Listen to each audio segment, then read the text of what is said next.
Mari bersihkan hati, wajah beraura dengan Fit Skin pada Ramadan kali ini.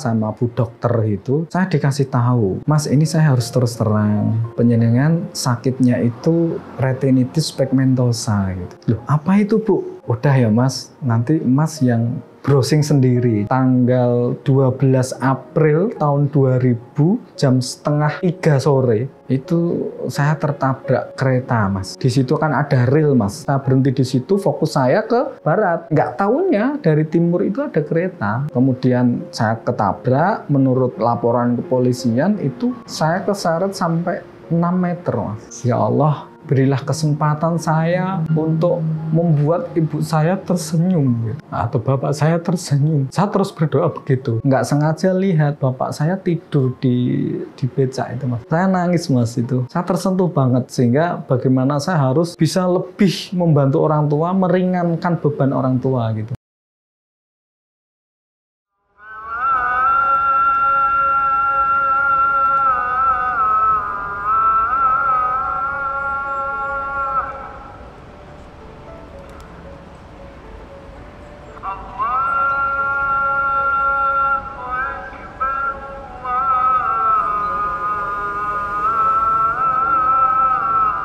Bismillahirrahmanirrahim. Assalamualaikum warahmatullahi wabarakatuh. Nama saya Supriyanto. Saat ini saya beraktivitas atau mengembangkan dakwah di Islamic Center, kemudian di Layismu. Layismu itu bergerak di bidang kemanusiaan untuk membantu mereka-mereka yang membutuhkan. Kemudian ada lagi di Sekolah Quran Indonesia, adalah sebuah lembaga pendidikan yang lebih spesifik di tahsin dan tahfidz Al-Quran. Tempatnya semua itu di Komplek Islamic Center di Gambiran, Desa Cangkol, Kecamatan Pelupuh, Kabupaten Sragen. Jadi saya itu putra pertama dari 3 bersaudara. Ibu saya hanya lulusan SD, itu pun hanya 5 tahun. Bapak saya nggak sekolah. Bapak saya kerjaannya hanya buruh tani. Ibu hanya ibu rumah tangga. Taunya ya hanya rumah, sawah, gitu aja. Kenapa saya sekarang berkecimpung di kegiatan sosial kemanusiaan dan dakwah? Jadi berawal dari kehidupan saya yang dulu masa kecil gitu, pernah hidup di episode yang paling bawah, sehingga benar-benar merasakan bagaimana orang miskin itu kayak apa begitu, sehingga saya pengen mendampingi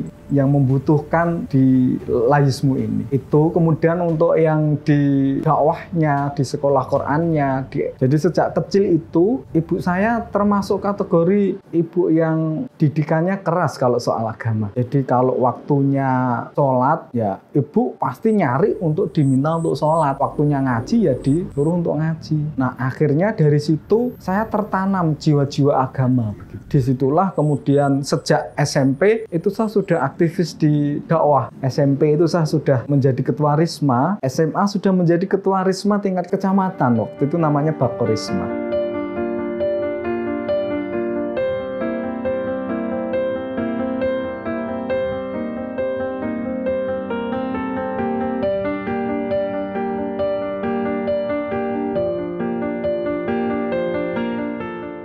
Saya sejak kecil itu punya semacam kelemahan. Salah satunya di penglihatan. Ceritanya waktu masih balita usia 2 tahun gitu, cerita bapak itu, saya jalan gitu udah nabrak air yang baru saja direbus gitu Mas. Saya tabrak sehingga ini kaki saya ini melonyoh semua. Ya tapi orang tua nggak curiga kalau ini punya kelemahan penglihatan. Cuma dianggap biasa ceroboh yang namanya anak gitu aja. Terus waktu SD itu saya merasakan kalau saya duduk di belakang itu lihat papan tulis sudah nggak kelihatan Mas. Jadi kalau duduk saya di belakang, saya nggak bisa nulis. Menginjak SMP itu saya cerita sama orang tua, Bu, ini kok kalau duduk di belakang wes nggak kelihatan gitu. Terus sama orang tua diperiksakan. Yang bawa periksa itu Pak D saya. Dibawa ke rumah sakit, ke dokter mata, dikasih kacamata. Tapi ukuran berapapun itu waktu dites, nggak ada yang cocok Mas sama sekali. Nggak ada yang pas sampai garis bawah itu bisa kebaca, itu nggak ada yang bisa baca ukuran berapapun. Di SMP, SMA masih seperti itu Mas. Setelah 2013 itu saya merasa kok kemana-mana nggak ada yang bisa ya. Bahkan optik sana, optik sini, dokter sana, dokter sini sama aja. Pakai ukuran kacamata pun nggak bisa ngatasin masalah gitu. Masih sama. Akhirnya saya ke eye center. Saya cerita bahwa pakai kacamata ukuran berapapun itu nggak pas gitu loh. Sampai sana akhirnya lebih dites secara intensif. Ya udah Mas, ini nanti kita tes, tapi penjenengan harus pulang ada pendampingnya. Kemudian saya telepon istri gitu. Bu, ini mau tes mata, kata dokter harus ada yang dampingi. Istri saya nyusul gitu. Nah, setelah selesai tesnya sama bu dokter itu, saya dikasih tahu. Dokternya kayak gimana gitu ya, mau ngasih tahu kayak nggak tega gitu rasanya. Mas, ini saya harus terus terang. Penjenengan sakitnya itu retinitis pigmentosa gitu. Loh, apa itu Bu? Udah ya Mas, nanti Mas yang browsing sendiri. Jadi setelah sampai rumah saya browsing, Masya Allah saya kaget betul itu Mas. Karena emang penyakit retinitis pigmentosa ini kalau saya lihat saya browsing ini untuk semua penyakit mata itu yang paling parah adalah retinitis pigmentosa. Kalau menurut ilmu kedokteran itu adalah penyakit keturunan. Matinya fotoreseptor dimulai dari pinggir sampai ke tengah. Fotoreseptor yang di pinggir itu namanya fotoreseptor batang yang fungsinya untuk melihat pada waktu malam dan senja, sedangkan fotoreseptor yang di tengah itu namanya fotoreseptor kerucut. Retinitis pigmentosa ini matinya fotoreseptor dari pinggir yang lama-kelamaan akan sampai ke tengah, sampai akhirnya nanti blink atau kebutaan. Itu teori dokternya seperti itu. Beberapa indikasi orang terkena retinitis pigmentosa itu satu, lapang pandangnya sempit sehingga ketika jalan itu sering nabrak-nabrak. Bahkan orang melambaikan tangan itu kemungkinan nggak lihat Mas, kalau nggak fokus. Jadi kalau saya melihat di depan, kanan kiri saya itu nggak kelihatan. Kalau saya melihat kiri, berarti depan saya nggak kelihatan. Jadi kalau ada orang yang ngajak salaman itu kadang nggak respon, tapi emang nggak kelihatan. Dan ini penyakit langka Mas. Perbandingannya adalah 1:3.000 sampai 8.000 jumlah manusia di dunia. Dan sampai sekarang belum ada obatnya Mas. Ketika tahu saya browsing, oh begitu retinitis pigmentosa, manusiawi Mas. Mungkin ya sedih, mikirkan masa depan. Dan yang paling menyedihkan itu sebenarnya masyarakat, keluarga, teman, sahabat yang mungkin tidak paham dengan kondisi ini. Keluhan teman-teman retinitis pigmentosa itu sebenarnya sedih juga ketika tidak bisa bersosial ke masyarakat Mas. Kita takut sebenarnya. Mungkin mohon dimaklumi ya ketika ada penderita retinitis pigmentosa yang mungkin kurang di sosialnya karena mereka takut keluar malam itu hampir nggak berani Mas. Misalkan ya taruhlah ada orang hajatan, kita mau datang itu aja udah mikir Mas, nanti kita mau lewat mana ya, nanti nyanggol orang enggak ya, nanti numpahin barang enggak ya. Kita maunya juga punya mata yang normal, tapi ya inilah bagian dari takdir yang harus kita nikmati, pemberian dari Allah.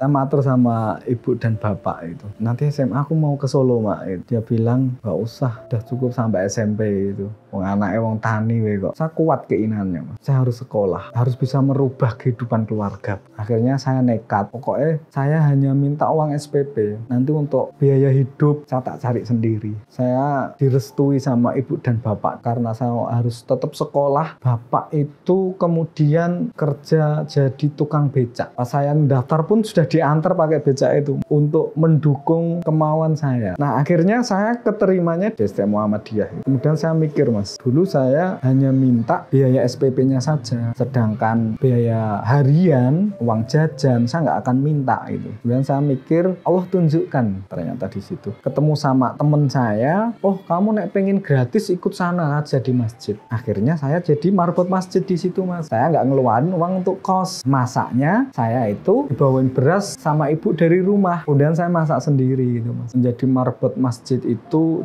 mulai dari bangun subuh kita nyiapin untuk sholat subuh, masak, sekolah, kemudian pulang sekolah bantu TPQ, setelah itu sholat maghrib dan habis maghrib jadi tukang parkir itu Mas. Di depan masjid itu ada warung yang ramai. Nah, alhamdulillahnya dapat tambahan penghasilan karena saya melihat orang tua emang kayak berat gitu ya. Saya nggak tega. Apalagi ketika saya jalan pulang dari sekolah Mas, melihat bapak itu tidur di becaknya Mas. Jadi saya ketika pulang itu bapak Mas mangkal di situ, saya nggak sengaja lihat bapak saya tidur di becak itu Mas. Saya nangis Mas itu. Saya tersentuh banget sehingga bagaimana saya harus bisa lebih membantu orang tua, meringankan beban orang tua gitu. Maka kelas 2 saya mencoba untuk membantu lebih serius lagi dengan jualan kerupuk Mas. Jadi mau berangkat sekolah itu saya harus mampir dulu ke pasar bawa dagangan, baru nanti ke sekolahan. Selepas pulang sekolah malamnya bungkusin Mas. Begitu aktivitas saya sampai ke warung-warung yang di kampung-kampung itu biar orang tua tidak terlalu terbebani. Tapi ya tadi karena keterbatasannya itu tadi Mas. Pas kelas 3 saya ingat betul itu tanggal 12 April tahun 2000 jam setengah 3 sore itu saya tertabrak kereta Mas. Jadi ceritanya saya harus selepas pulang sekolah mau ambil ketikan di belakang Sriwedari. Itu proposal untuk TPQ karena jalur Slamet Riyadi itu satu arah dari arah barat. Di situ kan ada rel Mas, rel yang kereta Wonogirinan itu. Saya berhenti di situ, fokus saya ke barat. Nggak taunya dari timur itu ada kereta. Kemudian saya ketabrak. Menurut laporan kepolisian itu saya keseret sampai 6 meter Mas. Saya nggak sadar diri, kemudian dibawa ke rumah sakit. Alhamdulillahnya pas kejadian itu ada bapak-bapak tukang becak tetangga saya. Mereka bagi tugas. Yang satu ngantar ke rumah sakit, yang satu pulang ngabarin ibu saya. Ibu saya begitu dikabarin ya shock karena dengernya sudah kecelakaan dengan kereta. Kaki dua-duanya saya patah Mas. Yang satu patah, tulang besar dan kecil itu patah. Yang satunya daging di mata kaki itu terkelupas sampai bawah. Jadi ya nggak bisa ngapa-ngapain. Kemudian saya terlentang selama 3 bulan Mas. Keperluan apapun harus dilayanin oleh orang tua. Maka di saat-saat itu saya berdoa, ya Allah berilah kesempatan saya untuk membuat ibu saya tersenyum atau bapak saya tersenyum. Saya terus berdoa begitu. Jadi saat ini mungkin direpotkan, saya berdoa waktu itu ibu saya tersenyum melihat saya, bangga dengan saya gitu. Alhamdulillah setelah 3 bulan, kaki saya belum bisa sempurna Mas. Jalan masih harus pakai krek gitu. Saya harus kuliah gitu. Nah kebetulan ada temen yang nawarin, ngajak kuliah. Tapi kondisi saya nggak punya apa-apa. Saya matur lagi sama orang tua. Bu, saya mau kuliah. Saya minta uang SPP-nya aja lah. Seperti dulu lagi ketika SMA. Ya diiyakan, direstui. Nah, saya akhirnya daftar karena nggak punya apa-apa gitu. Saya hanya modal bismillah untuk mencukupi ini jualan celana dan baju Mas. Satu potong saya dapat untung 200. Itu ngambil dari temen. Jualan gitu kok lama-lama juga sepi Mas. Itu pernah sehari itu nggak laku. Saya mau naik bis nggak punya uang. Saya nyoba ke rumah yang dulu guru saya SMP Mas. Namanya di Merumbung, namanya Pak Muhsin gitu. Beliau punya wartel tahun 2000. Aku nyoba bilang gini, Pak, aku ikut sini boleh nggak jaga wartel? Nanti aku tidur di sini gitu. Akhirnya boleh Mas di situ. Di situ saya dikasih uang saku sama Pak Muhsin. Nah setelah selesai nggak mungkin saya harus ngerepotin terus sama orang lain gitu Mas. Saya putuskan untuk tidak ikut Pak Muhsin lagi. Akhirnya saya jadi marbot lagi yang kedua kalinya Mas. Karena kemauan saya otomatis nggak ada pos anggaran untuk marbot Mas. Saya makannya itu, saya ingat masih ada bapak-bapak yang sudah sepuh itu naiknya sepeda ontel kalau maghrib kadang bawa nasi bungkus Mas. Kalau saya ngelihat habis bersih-bersih mau adzan maghrib itu ngelihat bapaknya itu di sepedanya sudah ada plastik itu, pikiran saya wes ayem, wah malam ini bisa makan gitu. Tapi pernah satu ketika bapak ini nggak datang, beras juga nggak ada, waktu itu nggak punya uang sama sekali. Kadang ada orang baik yang ngasih juga nggak ngasih, sempet nggak makan itu mas, 2 hari atau gimana itu nggak makan. Ya mau makan dari mana? Kita nggak punya uang. Malam gitu saya kayak nahan sakit gitu mas. Tiba-tiba itu saya ngelihat itu udah gelap mas. Selang berapa jam saya terbangun lagi. Rupanya tadi saya itu nggak sadarkan diri. Paginya kebetulan teman saya itu namanya Pak Dawam mau kerja itu mampir. Bilang, mas ini gue tuku es ya, sekedarnya saja. Masya Allah rasanya mas, orang lapar dapat uang itu nikmatnya luar biasa. Hanya bertahan 2 bulan kayaknya mas.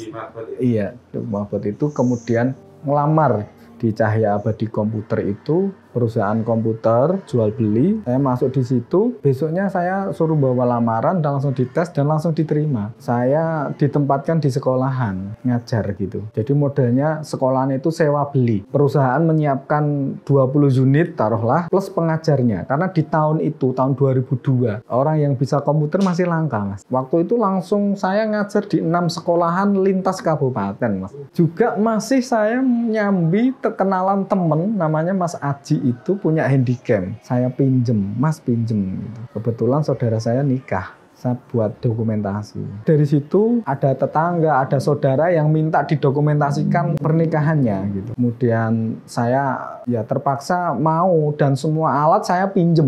Sampai saya punya alat sendiri, punya kendaraan sendiri.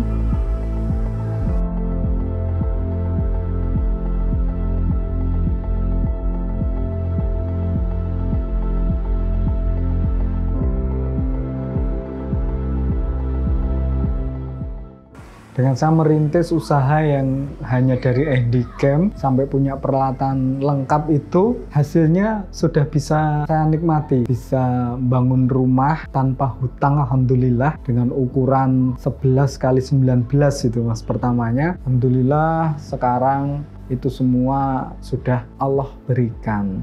Mimpi kami mengkonversi dari tangisan, kesedihan orang tua menjadi sebuah senyuman dan sedikit kebahagiaan. Saya juga mencoba membuka usaha baru juga mas, usaha minimarket mas. Minimarket saya bangun dari uang hutangan mas, hutang bank. Modal pertama langsung 200 juta untuk ngisi, itu ngisi saja karena bangunan sudah ada. Maunya saya instan mas, tapi dengan hutang. Ternyata apa? Ini berjalan hanya 2 tahun. Itu pun menurut saya terseok-seok karena ternyata retail itu detail banget. Item produknya itu ribuan. Keuntungan cukup untuk bayar karyawan. Nah, ketika punya minimarket itu hampir waktunya udah terkunci di situ. Juga nggak berkembang. Kadang malah banyak utangnya nambah. Nggak ada keuntungan. Akhirnya 2017, Desember 2017, saya close, mas. Saya tutup itu. Ini ada hikmahnya ternyata, mas. Riba itu ya ngeri banget. Alhamdulillah saya bisa berhenti di situ, saya tutup hutangnya, selesai. Habis itu saya mikir ini gedung bangunan udah bagus, nggak dimanfaatin. Akhirnya saya pakai untuk kantor Layismu di tahun 2020.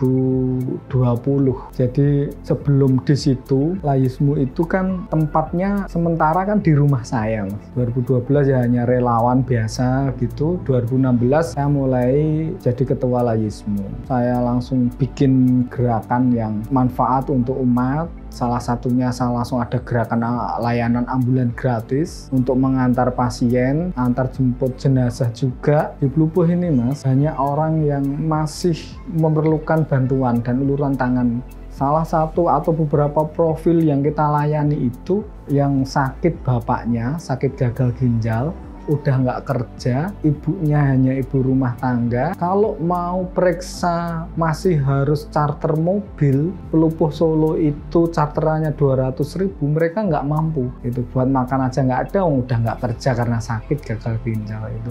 Maka dari situlah saya punya layanan ambulan gratis ini.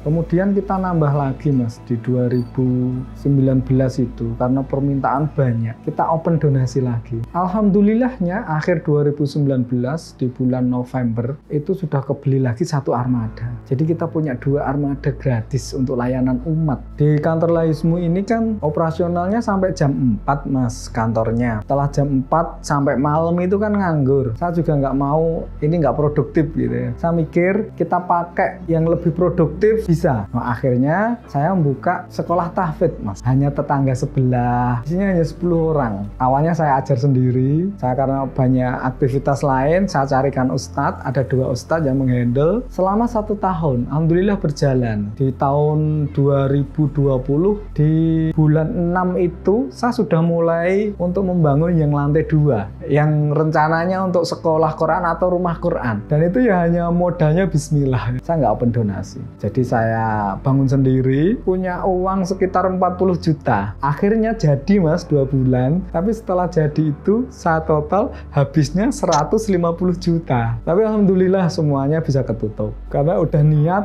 harus punya sekolah Quran. Mimpi saya ini memfasilitasi mereka-mereka yang sekolah paginya itu di sekolah umum, sorenya bisa kita bimbing di sini untuk menjadi hafiz Quran tanpa harus mondok. Yang semula tadi saya buka hanya 20 orang, dihandle oleh 2 ustadz. 2021 bulan Oktober, setelah selesai bangun itu, saya buka flyer Mas. Sekali buka pendaftarnya ada 150 santri yang mau ikut di situ. Padahal saya hanya punya SDM 2. Tapi alhamdulillahnya banyak ustadz yang gabung, teman-teman yang gabung, kemudian mengembangkan Mas. Nah, mengembangkan di kelas bunda, di kelas manula, di kelas bapak-bapak. Kemudian kita fasilitasi di sini. Dan Masya Allah Mas, pendaftarannya luar biasa animonya. Tapi kemampuan kita terbatas. Nah, jadi sehingga kita sesuaikan dengan kemampuan ruang dan kemampuan tenaga. Jadi di SGI akhirnya ada kelas anak-anak, SD, SMP, SMA. Kemudian ada kelas bunda yang isinya ibu-ibu. Kemudian kelas bapak-bapak. Sebaik-baik kalian adalah yang belajar Al-Quran dan mengajarkannya. Karena ini adalah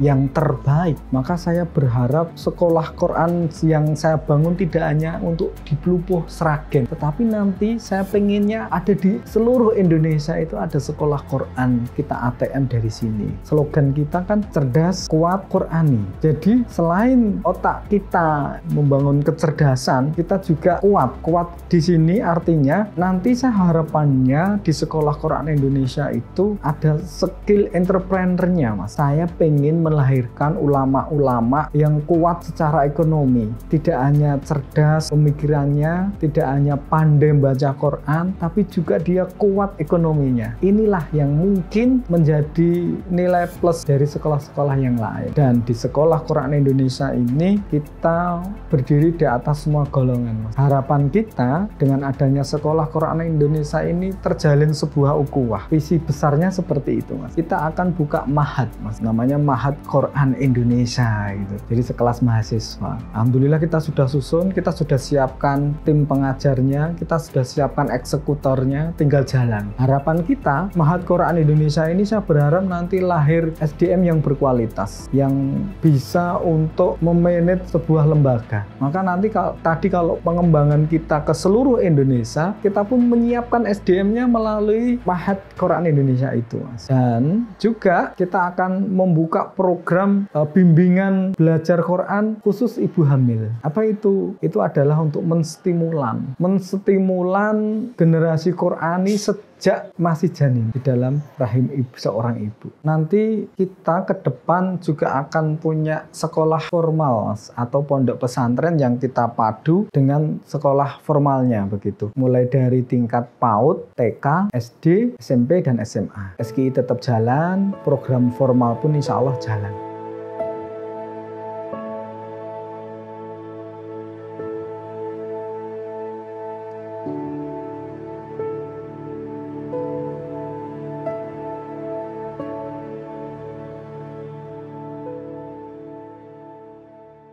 Nah, saya berpikir ternyata masyarakat itu membutuhkan fasilitas kesehatan yang memadai. Maka saya berpikir gimana ya ketika Layismu programnya itu merambah ke pelayanan kesehatan. 2 hari setelah saya rasan-rasan gitu, ada orang datang nawarin tanah. Harganya 750 juta. Saya nggak punya uang, barusan beli ambulan, bangun SGI yang lantai 2 habis 150 juta. Tapi cobalah kita datang gitu ya. Datang itu bawa uang 5 juta. Itu pun pinjem. Betul, tanah mau dijual, harga segitu nggak boleh dinego sama sekali. Harus 750 juta. Tetapi dikasih kelonggaran, bayar bayarnya itu sampai bisa diangsur 2 tahun. Dari situ kita mikir, ya sudahlah, coba karena niat kita untuk umat, insya Allah Allah akan ikut campur tangan gitu. Kalau sudah Allah yang campur tangan, selesai itu. Akhirnya Allah bismillah, uang 5 juta kita tinggal sebagai porsekot atau DP gitu ya. Oke, jadi akhirnya kita open donasi gitu Mas. Jadi kita buat model wakaf per meter. Luasnya ini kan 1140 meter. Kemudian kita bagi aja, harganya 750 juta, kita bagi segitu, kemudian kita bulatkan menjadi 1 meternya itu 750.000.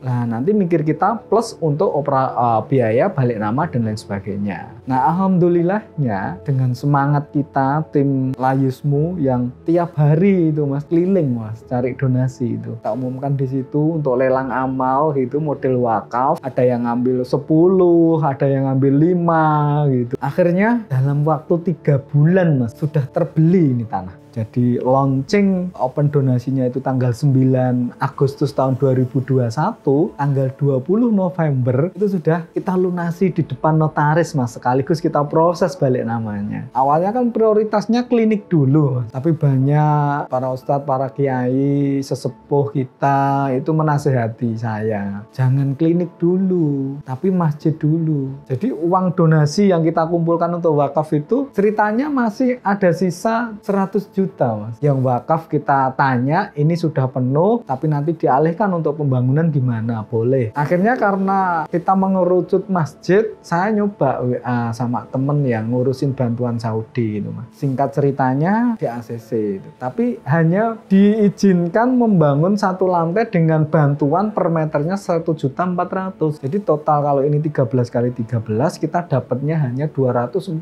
juta dari Saudi. Tapi saya ngeyel, enggak, ini Masjid Islamic Center, masjid yang nantinya akan saya gunakan sebagai pusat gerakan dakwah, pusat ibadah, pusat gerakan sosial kemanusiaan. Masa hanya 1 lantai, kan kurang. Akad pagi aja udah jamaahnya hampir 400, bahkan lebih kadang. Kayaknya saya maksa untuk bisa 2 lantai. Diizinkan tapi bantuan hanya untuk 1 lantai. RAP kita itu 1,8 miliar. Dapat bantuan 240. Bismillah, dan uang 250 juta itu cairnya termin Mas, sampai 7 termin. Alhamdulillah langsung saya tanda tangan MOU, dibantu sekian, harus selesai tanggal 30 Agustus kontraknya. Per awalnya 5 itu kalau untuk 1 lantai, ketika 2 lantai menjadi 8 bulan. Alhamdulillah ini dimudahkan sama Allah, ketemu sama pemborong yang borong tenaganya saja. Saya nggak mau material harus diborongkan, material kita kelola sendiri, tenaga diborong oke. Ketemu kita kerjakan, alhamdulillah Mas. Sebenarnya tanggal 30 Agustus itu udah selesai sesuai permintaan sana, cuma memang belum begitu sempurna. Terus kita selesaikan, kita minta waktu biar terlihat sempurna. Alhamdulillah tanggal 30 Oktober itu diresmikan secara akbar. Alhamdulillah yang hadir lebih dari 2.000, hampir 3.000. Dan akhirnya dana RAP yang 1,8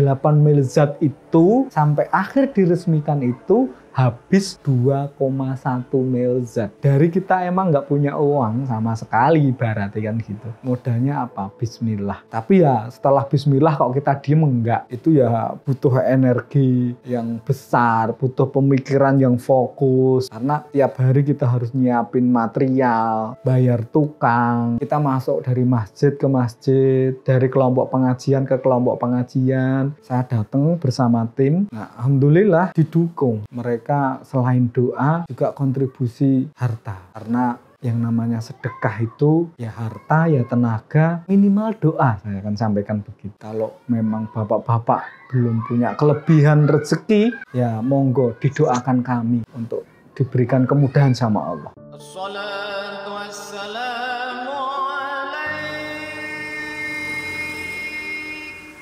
Walaupun ibu itu bukan seorang sarjana ekonomi, hanya lulusan SD yang ditempuh 5 tahun saja, tapi soal prinsip ekonomi itu insya Allah tidak kalah dengan lulusan sarjana ekonomi. Dia berpesan ke saya jadi orang itu yang setiti, ngati-ngati, biar temonjo. Inspirasi yang kedua adalah dari sosok bapak saya sendiri. Jadi bapak itu walaupun nggak sekolah, hanya seorang petani, tetapi pekerja keras, tangguh, pantang menyerah, semangatnya luar biasa. Di saat saya masih kecil, saya ingat betul bapak itu sudah mampu menyisihkan untuk beli tanah. Ya mikirnya tanah itu investasi yang nggak pernah rugi. Bapak saya, ibu saya yang nggak sekolah aja sudah sukses seperti itu, punya investasi. Saya harus lebih sukses dalam arti sisi manfaatnya. Itu bagaimana bisa bermanfaat untuk umat. Bisa punya amal jariyah ketika kita sudah tidak ada, pahala masih terus mengalir untuk kita, untuk orang tua kita.